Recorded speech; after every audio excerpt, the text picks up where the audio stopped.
Hey everybody, this is Deb with Truthification Chronicles, and I came across this information on the House Ways and Means Committee website. This is actually the GOP part of it. And new data from the United States Census Bureau released this week shows that the number of Americans living in poverty decreased by 1.4 million in 2018. Isn't that exciting? Lowest poverty level since 2001. Have we seen this in the news? Well, kinda. I'll get to that in a minute, okay? So 1.4 million, that's over 1 million people throughout the United States who are experiencing a higher quality of life. And the good news doesn't stop there. The poverty rate has hit its lowest peak since the turn of the century. The majority of new hires in the American workforce today are people of color. Individuals with disabilities are entering our workforce in record numbers, and households making more than $100,000 has more than tripled since 1967. And I want to show you some of these. This article right here from the New York Times, okay? This is from the New York Times. In a tight labor market, a disability may not be a barrier. And to expand the pool of workers, companies are recruiting stay-at-home parents, retirees, and people with disabilities. Will they keep it up if the economy sours? Look at that. They take something that's good news and they have to put that little negativity on there because they just can't stand it that things are getting better. Will they keep it up if the economy sours? Oh, they want us to fail. It is just sad. Anyway, this came out September 5th, and it's talking about a woman who has autism and that she got an interview and she sent in her resume and everything, and she ended up getting this 12-week internship at Dell Technologies, and hopefully it will turn into a full-time working job for her. So, that's exciting to hear that there are these expanded programs. And they didn't mention it, but this is all actually coming out of a program that Trump started, a few months ago. It was sometime last year, I think, actually. And it was to have all of these companies pledge to do this kind of stuff, to have these internships and things so they could bring in different people. Well, this is, of course, they're putting the emphasis on Dell, that it's Dell doing this and not so much, they don't want to mention Trump in here, but it says, with the unemployment rate under 3% in the company's Austin area and with talent in technical roles especially scarce, Dell needs to tap into new pools of potential workers. So they're trying to hire more veterans and people looking to re-enter the workforce, often after raising children. Well, isn't that exciting? But yet they have to keep going through and with the national unemployment rate now flirting with a 50-year low. I mean, they did admit this. Of course, there's no mention of giving Trump any credit for this, but companies are increasingly looking outside the traditional labor force for workers. So it goes on, and again, every once in a while they put in something positive, but overall, when you're looking through this, they keep saying, we got to remember. Look at this. Dell's executives say that their recruitment efforts are part of a long-term strategy to diversify its workforce and that the company won't abandon them just because the unemployment rate ticks back up. See, they got to put those little digs in there. Economists, however, say they doubt most companies will keep such programs in place when the next recession hits, which, they're expecting that to happen anytime it's going to happen. So it's just kind of funny how they do that. I think all these gains are incredibly fragile and they need to be fostered and protected. It's so funny. They cannot admit that Trump is actually really doing something positive and that it doesn't look like it's going to stop, that it's going to continue getting better. So I just thought it was very interesting that, they had to admit that the economy is good, but they had to keep putting in those little jabs, just reminding people it could all go bad. At any moment, it could go bad. And we're due for it. It's going to happen. Anyway. And then here's the one about the working age hires in the U.S. are people of color. I think this is just wonderful article. And this is from the Washington Post. So The news is getting out there. They've got to do something on it. But of course, there's no mention of Trump. There's no saying, yes, due to President Trump's, policies and everything. No, no, no, no, no. They do not mention him at all. And, here it is. This is a lady who had been out of the workforce for a year, Hispanic lady, and Monica Hernandez. So there you go. She wanted to put her brain to use, so she got a job. Yay! And she's not the only one. And she earns $15 an hour, a big jump from the $9 an hour cashier job she once thought would be her working life.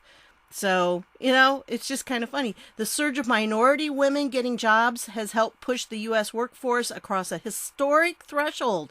This is the Washington Post, folks. They have to admit it because it's so historical. They have to say it. But they always keep putting in those little jabs, So I just thought this was very interesting. They're going through and talking about this. Women are predominantly driving this trend. Yeah, Trump has been great for minorities and women, and especially women minorities. There you go. It just is amazing to me that even the Washington Post and the New York Times had to say these things. So the truth is getting out there, but of course, there's always a spin.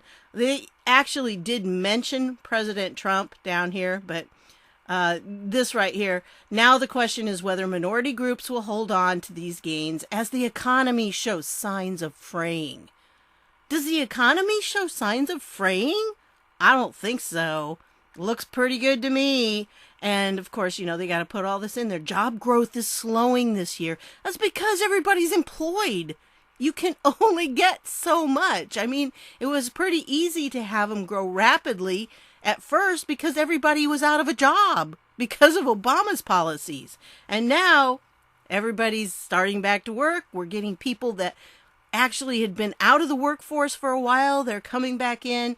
And so I just think it's really incredible that even the Washington Post and New York Times have to admit Trump's doing great stuff. But of course, this is how they say.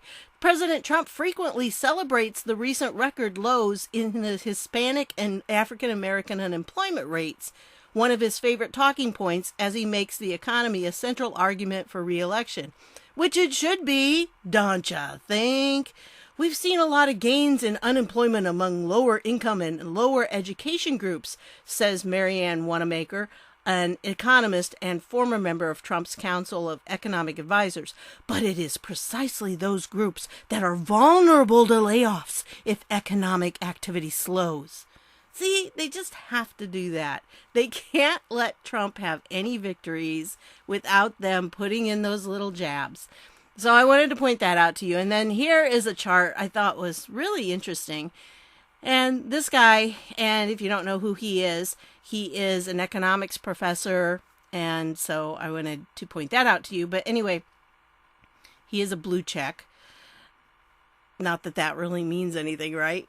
But maybe the most important finding from today's Census Bureau report on income. Yes, the middle class is disappearing, but because they're moving up to higher income groups.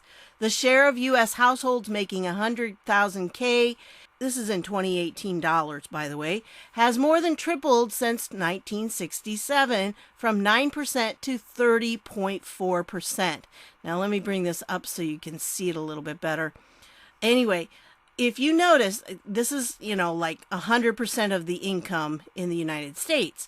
Well, it used to be back here in 1967 that it was 37.2% of the people were living on less than $35,000 or less. Now, remember, they have standardized the numbers. They're all in 2018 dollars. So it's not like you're saying, well, yeah, but back then the money, that much didn't mean the same as it does today. So they standardized it before they put it on this chart. And some of the people in the comments below on this Twitter feed, this particular comment, they just don't get that. So I want to point that out to you, even though I know you guys are smarter than that. But anyway, so these were the low income people, 37.2, but now it's down to 27.9. And there was really pretty much of a considerable drop the last couple years because this was in 2018. So you can only count the first 2 years, the 2 years that Trump was in office. So you can see there was actually a decline there. And yes, you're seeing this middle income shrink because it was 53.8 and now it's 41.7. So there are less people who are considered middle income. But that's because 30.4% are now in that high income bracket. And honestly, if you're living in some of those, big cities, $100,000, it's not going to get you too far. And I'm not sure it should be really classified as high income. It'd be interesting to see it a little bit higher than that because, where I live, if you're making $100,000 a year, you can live very comfortably. But if you're living in Los Angeles or New York, I don't think you're going to get the same benefits because just housing alone is huge. And so the cost of living is a lot higher in those areas. And so, like I said, it doesn't get you as far, but still, that's just a very interesting chart, I think, right there. And so I was interested to see that. And it does give a good visual representation of what's going on. More people are making more money. And so the middle class here is dwindling only because more people are moving up to this. And I think that's very positive. So I wanted to share those with you, this information, because I think it's a good point that we can put out there for people, because this is what happens when you have a president who is very pro-jobs, and that's what we have right now. The income's reflecting that. So less people in poverty, that's always a good thing. So anyway, I wanted to show you that. I also want to show you this just because I thought it was kind of strange, and I'm not real sure what is going to come out of this. This is from the House, what is this? Ways and Means, and they have this hearing coming up, the Oversight Subcommittee hearing on how the tax code subsidizes hate. It doesn't really say any more than that, so I don't know, how does the tax code subsidize hate? I really cannot even imagine that, but there's going to be a hearing on September 19th about it, so I'll be interested to see what happens. You can submit written comments, I guess. Any person and or organization wishing to submit written comments for the hearing record must follow the appropriate link. So I guess you could send something in, and you have to have that by October 3rd. So, and they give you formatting requirements and all that. So it has to be very picky. But how did they come across this? I just cannot put my mind in and see things sometimes like the Democrats do, because I really just cannot imagine how the tax code subsidizes hate. It's just, I don't know. If you've got any ideas, I'd love to hear them down below. Anyway, that's what I've got for you on this one. I know it's a little shorty, but that's okay. I've got some others in the works, and so we'll see what happens. I want to thank you for stopping by, and I'll see y'all later.